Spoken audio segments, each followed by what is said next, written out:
ใหม่เพื่อการทำประมงอย่างยั่งยืน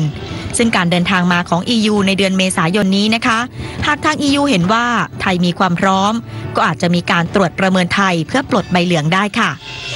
3 ปีแล้วนะคะคุณผู้ชมที่ภาครัฐเองพยายามแก้ไขปัญหาการทำประมงผิดกฎหมายค่ะและวันนี้ก็มีความคืบหน้าไปมากพอสมควรเราจะไปตรวจสอบเรื่องนี้นะคะกับท่านอธิบดีกรมประมงคุณอดิศรพร้อมเทพอยู่กับดิฉันแล้วค่ะสวัสดีค่ะท่านคะสวัสดีครับ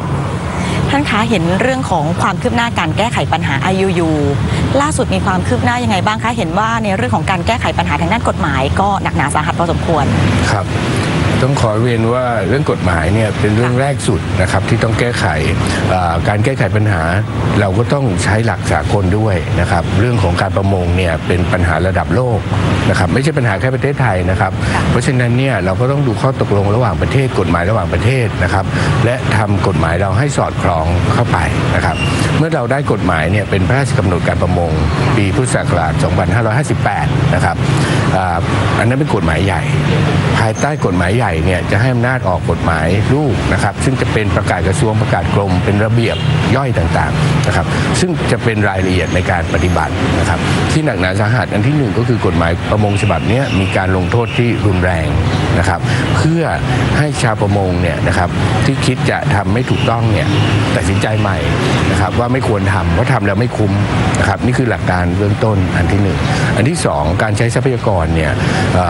ต้องมีการควบคุมที่ชัดเจนนะครับก็จะต้องมีรายละเอียดค่อนข้างมากชาวประมงเคยทำประมงแบบง่ายๆสบายๆมาวันนี้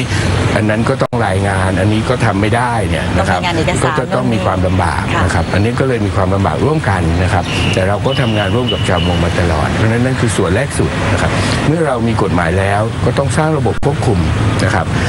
ทุกคนพูดถึงระบบ VMS นะครับหรือระบบติดตามเรือ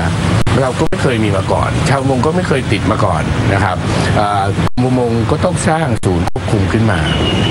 สร้างระบบมาตรฐานต่างๆขึ้นเพื่อให้สามารถดำเนินการได้นะครับเอาเครื่องมือไปติดที่ประมง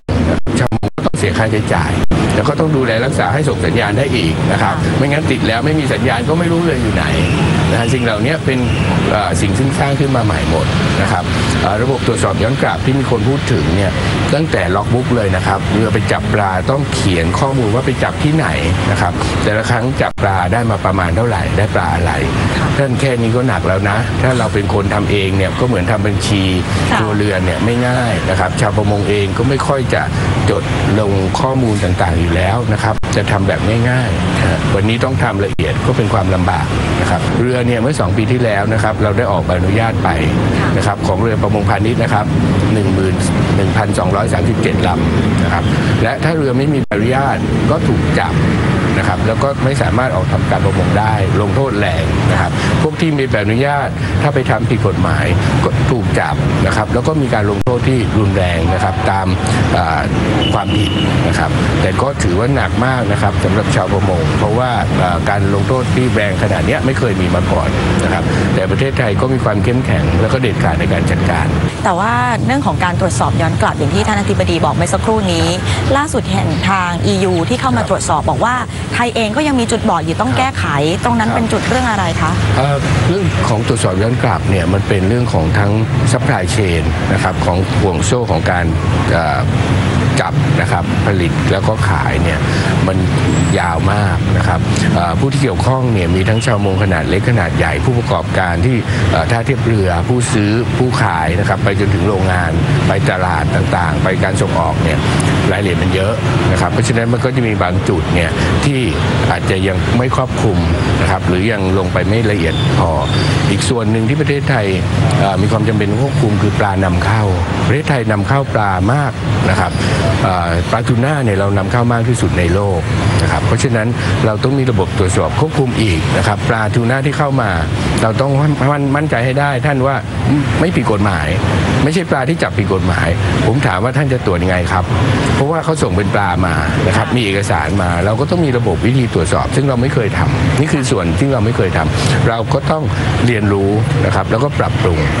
นะครับเราคุยกับหลายประเทศนะฮะที่ช่วยเราอยู่นะครับประเทศในสหภาพยุโรปหลายประเทศก็ช่วยเรานะครับเพราะฉะนั้นเราถึงปรับตัวได้เร็วผมจะพูดเรื่องการตรวจสอบในทะเลนิดนึงนะครับ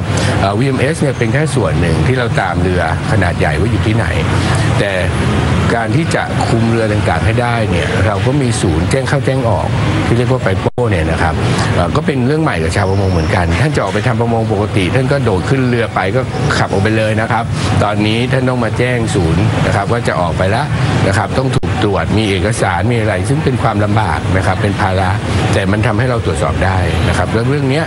ดูทั้งเรื่องประมงนะครับดูทั้งเรื่องแรงงานดูทั้งเรื่องความปลอดภัยดูทั้งสวัสดิภาพนะครับเมื่อออกไปแล้วนะครับกลับเข้ามาก็ตรวจนะครับทุกอย่างเพราะนั้นก็เป็นภาระที่หนักแต่เขาทำให้เราคุมทุกอย่างได้นะครับอีกส่วนหนึ่งนะฮะตรวจออกนะตรวจเข้านะยังมีการสุ่มตรวจในทะเลนะครับมีเรือตรวจของหลายหน่วยงานช่วยกันเพราะฉะนั้นท่านทำประมงอยู่ก็อาจจะมีเรือวิ่งมาดูท่านนะครับว่าท่านทำถูกหรือทำผิดอนาคตอันใกล้อีกประมาณไม่กี่วันข้างหน้าก็จะเริ่มเข้าสู่การทำประมงรอบใหม่วันที่1 เมษายนนี้นะคะเรือประมงที่ไม่ได้มีใบอนุญาตการทำประมงอย่างถูกต้องตามกฎหมายออกทะเลไม่ได้แล้วใช่ไหมคะออกไม่ได้แล้วครับ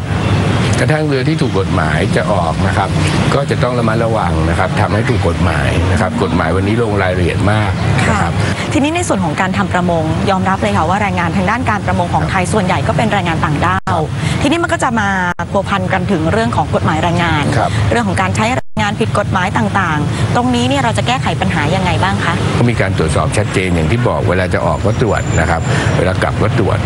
เพราะฉะนั้นตอนนี้เนี่ยในการตรวจสอบเนี่ยแรงงานประมงทุกคนนะครับจะต้องมีสัญญาชัดเจนถ้าเป็นชาวต่างด้าวนะครับสัญญามี2 ภาษาภาษาไทยกับภาษาของเขานะครับเขาจะได้เข้าใจ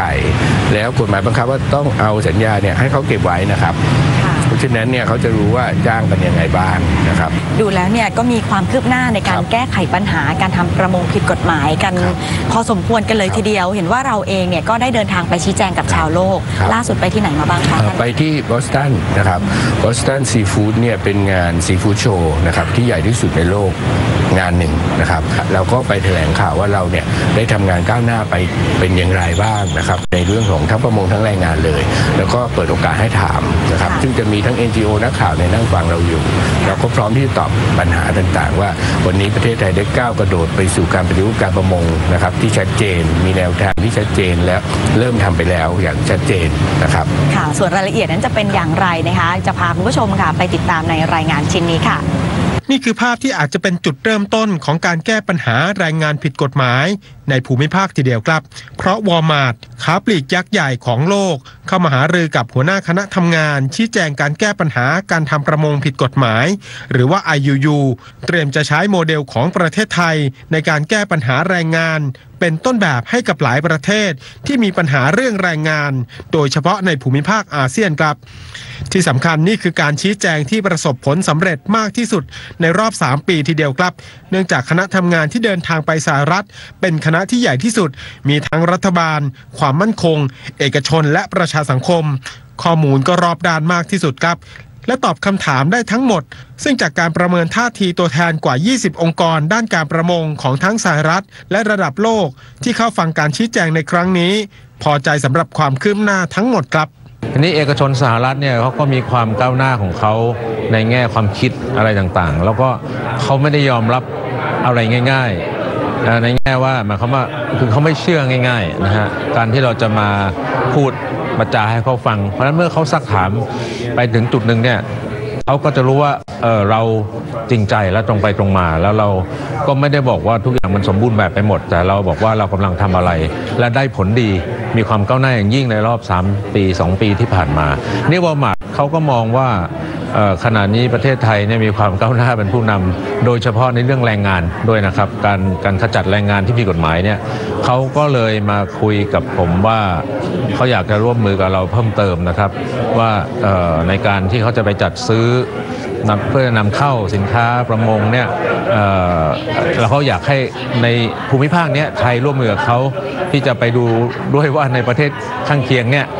ให้เขาขจัดปัญหาให้เขาทำเหมือนกับที่ไทยทำก็นี้ก็ถือว่าเป็นการยอมรับบทบาทของเราอย่างชัดเจนภาคเอกชนไทยเองยอมรับนะครับว่า ทั่วโลกให้ความสนใจสินค้าและอาหารทะเลของไทยเนื่องจากมีความหลากหลายและอุดมสมบูรณ์เมื่อประเทศไทยติดปัญหา IUU เอกชนจำเป็นต้องชี้แจงกับผู้ซื้อต่างชาติมากขึ้นแต่เมื่อมีเอกสารชัดเจนการซื้อขายก็เกิดขึ้นตามปกติครับยังไม่มีผลการส่งออกที่ผ่านมาแต่นะครับก็อาจจะทำให้ต้องชี้แจงหนักหน่อยว่าอะไรแต่ไอ้ตรงก็สำคัญนี่ห่วงโซ่ของเราในการส่งออกเนี่ยต้องพิสูจน์ให้ได้นะฮะของทางผู้ผลิตเนี่ยวัตถุดิบการผลิตเราไม่มีค้ามนุษย์เราไม่ได้ใช้สินค้าอยู่ซึ่งลูกค้าเองเขามีการออดิตมาตรวจสอบเขามั่นใจกระบวนการเราเขาว่าซื้อต่อไม่มีอะไรปัญหาแรงงานนับว่าเป็นปัญหาที่ทั่วโลกให้ความสนใจและสอบถามรายละเอียดมากที่สุดครับขณะนี้เนี่ยประเทศไทยเนี่ยมีแรงงานต่างด้าวที่มาทำงานในประเทศไทยเนี่ยทั้งแรงงานที่เป็นสกิลเซมิสกิลแล้วก็อันสกิลเนี่ยอยู่ประมาณ 3.8 ล้านคนซึ่งในจำนวนนี้ก็จะเป็นส่วนหนึ่งที่เป็นแรงงานที่ลักลอบเข้ามาผิดกฎหมายแล้วก็ได้รับอนุญาตให้ทำงานชั่วคราวซึ่งมีประมาณ1,600,000 คนเศษเนี่ยนะคะซึ่งการจัดระเบียบเนี่ยมันก็มีผลให้แรงงานทุกอย่างเอาขึ้นมาบนดินนะเราเอาแรงงานขึ้นมาบนดินพอเอาขึ้นมาบนดินเนี่ยระบบที่มันเคยอยู่ใต้ดินก็หมดไปนะครับก็ถือว่าสถานการณ์ดีขึ้นนะครับแต่ว่าผลการจับกุมเราก็เยอะนะครับผมแทบจะพูดได้ว่าในประเทศที่มีไดอะล็อกกับ EU เรามีผลการจับกุมเยอะที่สุดหากแรงงานของไทยถูกกฎหมายทั้งหมดเป็นโอกาสที่ประเทศไทยจะหลุดจากปัญหาการค้ามนุษย์ที่สหรัฐจะประกาศในทิปรีพอร์ตในเดือนมิถุนายนนี้รวมถึงการประเมินการประมง IUU ของสหภาพยุโรปต่อไปครับเรื่องของแรงงานนั้นถือว่าเป็นประเด็นสำคัญที่ต่างชาติให้ความสนใจนะคะและวันนี้ค่ะรัฐบาลก็ได้มีการเปิดศูนย์บริการเบ็ดเสร็จหรือว่าศูนย์ OSS ให้กับแรงงานต่างด้าวนั้นมาขึ้นทะเบียนให้ถูกต้องตามกฎหมายนะคะและต้องย้ำนะคะว่าเหลือเวลาอีกเพียง5วันค่ะถ้าใครไม่มาขึ้นทะเบียนให้ถูกต้องไม่มีบัตรก็จะไม่มีสิทธิ์ทำงานในประเทศไทยค่ะโดยกระทรวงแรงงานได้มีการปรับแผนศูนย์ OSS ด้วยการลดขั้นตอนแบ่งแรงงานต่างด้าวออกเป็น2กลุ่มคือกลุ่มที่พิสูจน์สัญชาติแล้วให้มารายงานตัวตรวจลงตราวีซ่าให้อยู่ในประเทศไทยได้ถึง31มีนาคม2563และขออนุญาตทำงานโดยออกใบรับอนุญาตทำงานชั่วคราวถึง30มิถุนายนนี้และให้ไปตรวจสุขภาพทำทะเบียนประวัติให้เสร็จเพื่อทำงานได้ถึง31มีนาคม2563ส่วนกลุ่มที่2คือกลุ่มที่ยังไม่พิสูจน์สัญชาติให้มาดำเนินการที่ศูนย์ OSS ทุกขั้นตอนภายใน31มีนาคมนี้เพื่อให้สามารถทำงานในประเทศไทยได้ถึง31มีนาคม2563โดยกระทรวงแรงงานจะอำนวยความสะดวกด้วยการเพิ่มเวลาให้บริการเป็น24ชั่วโมงเพิ่มช่องทางยื่นคำขอรายงานตัวผ่านเว็บไซต์กรมการจัดหางาน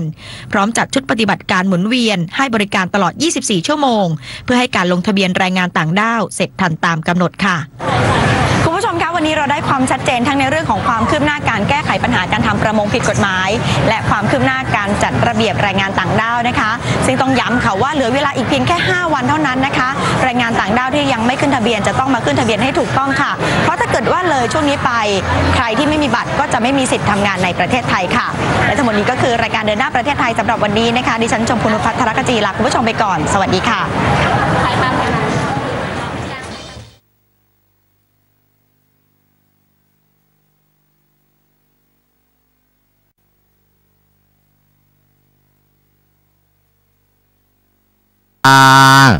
สัพเพ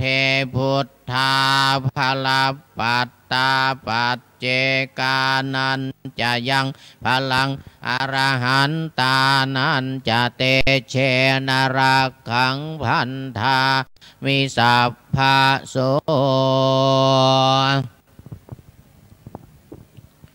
หน้าต่อไปทำสมาธิภาวนาขอกรรมฐานพุทโธเมนาโถธัมโมเมนาโถสังโฆเมนาโถกัมมัฏฐานังเมนาถังกัมมัฏฐานะทายกาจริโยเมนาโถอาหัมพันเตวิปัสสนากัมมัฏฐานัง ยาจามิ